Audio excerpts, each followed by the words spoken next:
When you start to recognize the difference between you and spirit.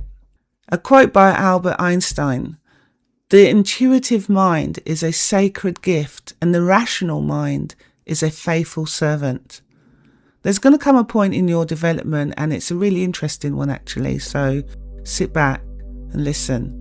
It's going to be where you start asking a slightly different question to yourself. Not, can I draw this, but is it me, or is this coming from somewhere else? And you might not say it aloud, but you'll feel it. You'll be drawing and something shifts slightly within you, and you wonder where that's coming from. So today, in our reflection, I want to talk to you about recognizing the difference between you and a spirit communicator, and how that begins to show itself through your actual drawing. And I'll also give you a couple of simple exercises today that you can try, so you're not just thinking about it, you're actually experiencing it.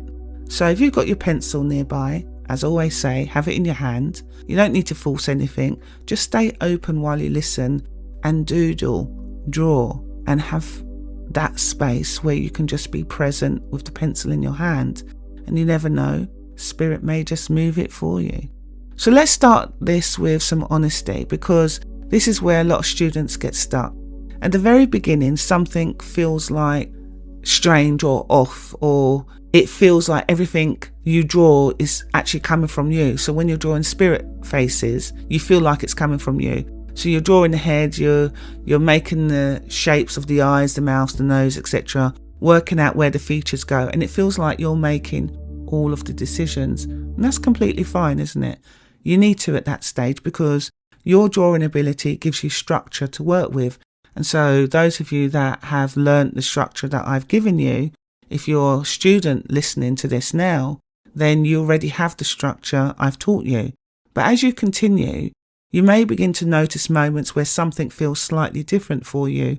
So you're still drawing the faces, but not everything feels like it's been done in the same way as before. For example, you might be working on the face, right? And without really planning it, you feel more drawn to move the pencil slightly differently.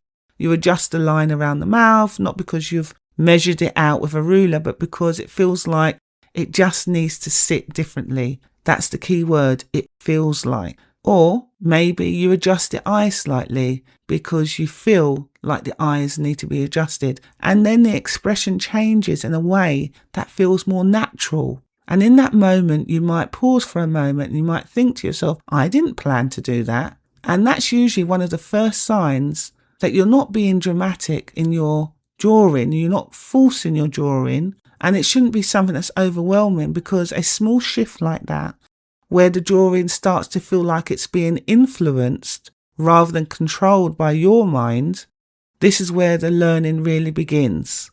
Pablo Picasso once said, to draw, you must close your eyes and sing.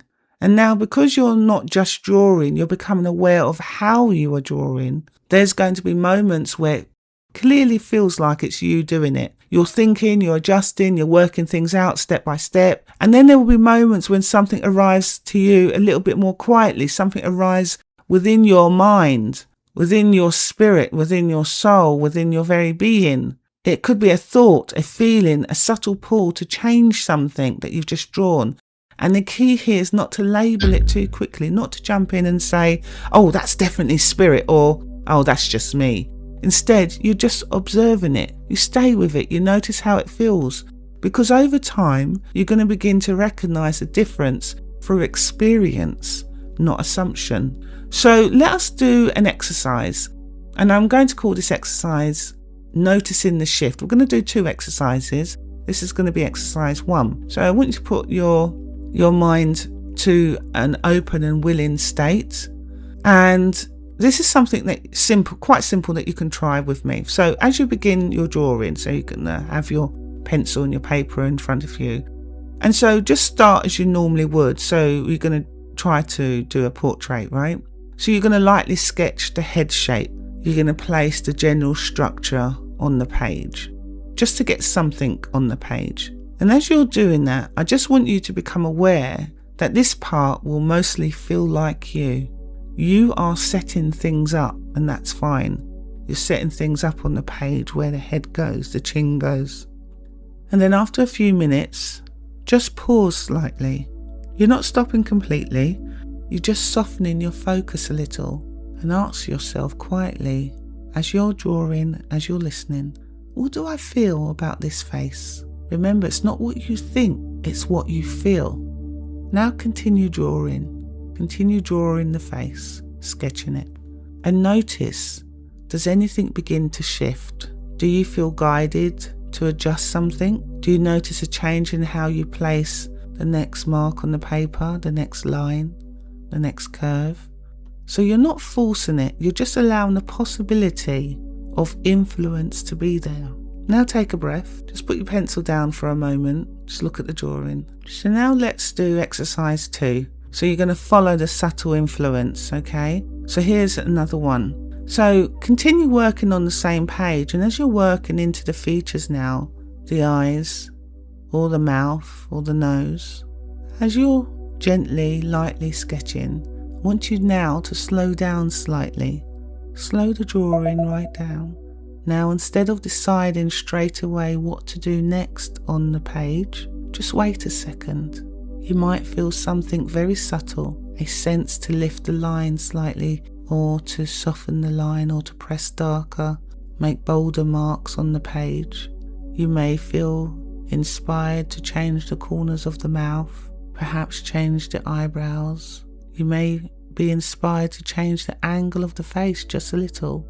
And if you feel that you're being inspired, your mind is being pushed, follow it, even if it doesn't make full sense at the time.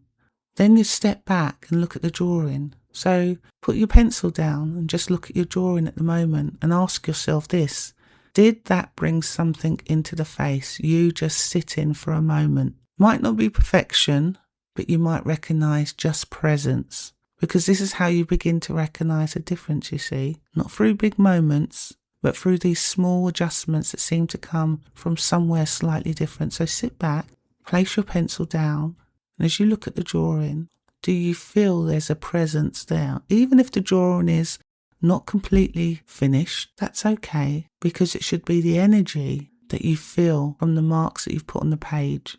And so over time, you can put the page down now. Over time, this is going to become more familiar. The more that you allow yourself just to slow down and remember to feel inspired, not to try to control the process. So it's not going to be fast or obvious. It's going to be something that builds gradually for you, okay? So you begin to notice when you're pushing it to when you're allowing it. You begin to feel when you're working it out and when something is being offered by spirit to you. And neither one is wrong, because you need both, because your structure holds the drawing and your awareness allows something more to come through it.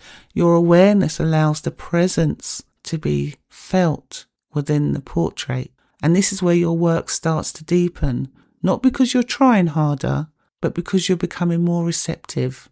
So as you continue, don't rush to define everything. You don't need to decide straight away what is you and what is spirit. Instead, I want you to stay with the process, draw, observe, notice the small shifts, and let your understanding build through experience, because over time, you won't need to ask a question in the same way. You're going to recognize it quietly and naturally. And through the way the drawing feels, you're going to realize that actually you've been connected to spirit all along. And so in the next reflection, we're going to explore another part of the journey to support your spirit artist's development even much further. So continue drawing and stay aware of what becomes as presence within your own drawing. And so next time, we're going to look at some huge, huge topics. Don't forget to like, subscribe, and leave me a comment how this resonated with you today.